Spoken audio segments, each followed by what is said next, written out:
Save Our Seminary at Forest Glen. Seminary Stories. Staff and Students. Linda Lyons, a current board member and a former president of Save Our Seminary, will be the presenter.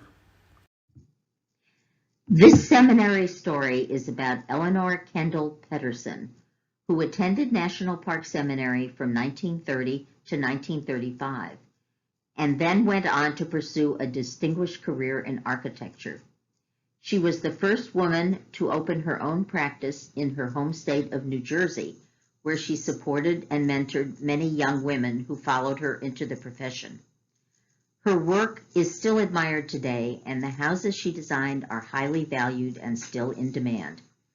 Eleanore enjoyed her time at National Park Seminary, earning a high school diploma and beginning college studies.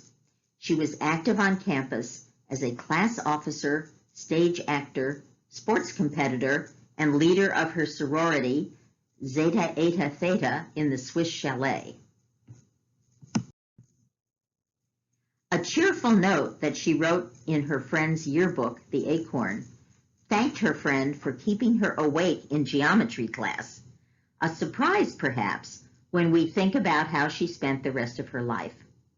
Nevertheless, she credited the architecture of the school's buildings, the freedom she experienced, and the love of learning she developed there for guiding her life. Unfortunately, the Great Depression forced Eleanore to leave the seminary in her second year of college. She broke off an engagement at about the same time and later said about that, quote, "In those days, marriage was like being put in a closet. You were a possession. I wanted to be free, wanted to belong to myself. I knew there was something in me that wanted to come out." To leave the school, she began to see it as an opportunity. Quote, "The cage blew open and I could fly out," she said. She moved to New York City and found a well-paying job in the automotive industry.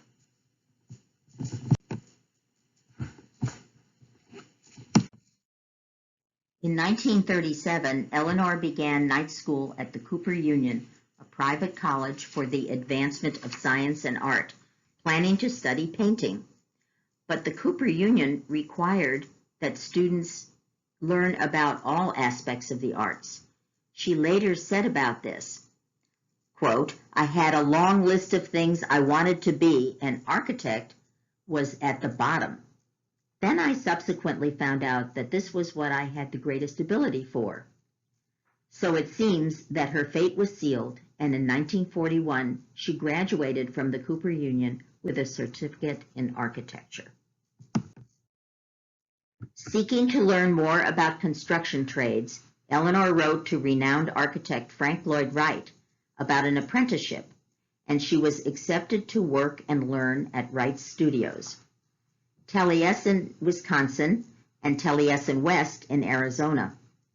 While at Taliesin, she did indeed gain a great variety of first-hand experience in carpentry, masonry, plumbing, and electrical work, in addition to farming, housekeeping, and cooking, which everyone did, male or female.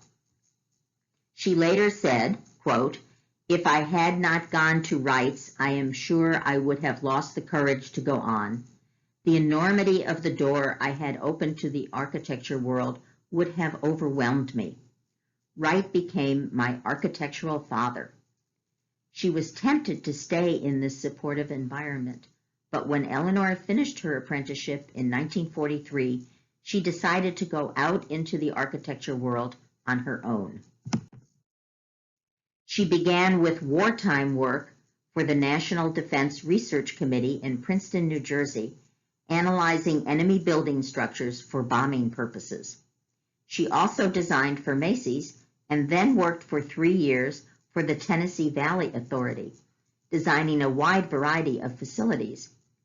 When she returned to New Jersey in 1948, she successfully passed the rigorous architectural licensing exams, a rare achievement for a woman, and began work with New Jersey architect Arthur Rigoleau, where she was responsible for designing 2 award-winning projects.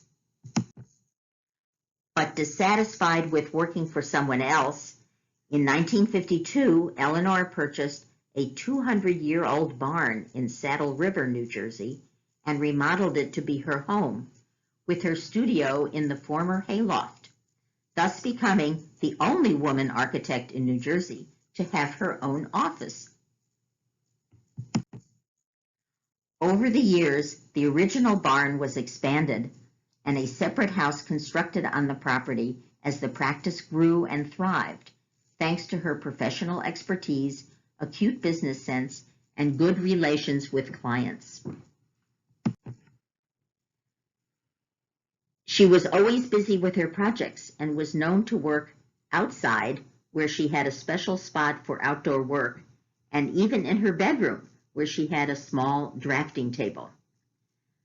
Though her practice designed and executed a wide variety of projects from industrial business structures to nursing homes and restaurants, Eleanore is best known for her residential projects. Here are just a few examples. In all of her work, I think we see the lessons and philosophy of Frank Lloyd Wright, that a building should be harmonious with its landscape setting and using natural materials. It is also worth noting that she worked closely with her clients, including those who purchased their homes from the original owners. The second owner of this house, jazz musician George Benson, consulted with Eleanore about changes over many years. This may be Eleanore's best-known work because it was purchased by former President Richard Nixon after he left the White House. He also consulted with Eleanore about changes to the house. Unfortunately, the house was empty after the Nixons moved away and was eventually demolished. This interesting retirement home for a couple was partially dug into the land with great care while maximizing views of the landscape. The interior was carefully designed as well. Professionally, Eleanore served as the first woman president of the New Jersey State Board of Architects, the first woman president of the New Jersey Society of Architects, and on many other professional boards and committees. In 1991, she was named a Fellow of the American Institute of Architects. She was the first woman to receive a Cooper Union President's Citation and was inducted into the Cooper Union Hall of Fame in 2009. She was also involved in civic and community organizations and was especially devoted to Altrusa International, a service organization for business and professional women holding many leadership positions. She said that in all her work and service, quote, "The most interesting thing in life is people. There's no architecture without them. That's why architecture is so fascinating to me. It's the clients, the contractors, the people." Eleanore Pettersen passed away in 2003, but she is still with us in important ways. In this year of 2020, for example, two happenings are of note.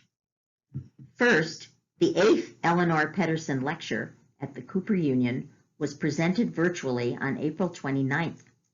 The series was established in 2005 through a generous gift to the Irwin S. Chanin School of Architecture at the Cooper Union and dedicated to the voices of women in architecture. It is a lasting tribute to Eleanore's significant impact in the world of architecture and her love of the Cooper Union. Also, Preservation New Jersey announced in May their annual list of 10 most endangered structures in the state. On that list, they included the group of outstanding dwellings built in the 1970s throughout the state.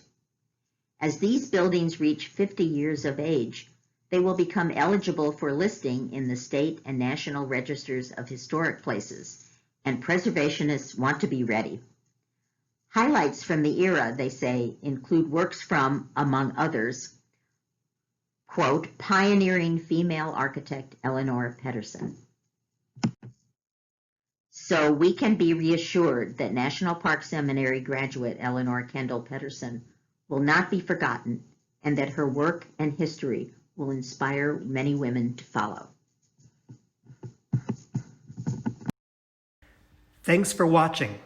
Please visit us at saveourseminary.org to find out about our tour and event schedules and how you can help continue to save our seminary. You can also find us on Facebook and Instagram.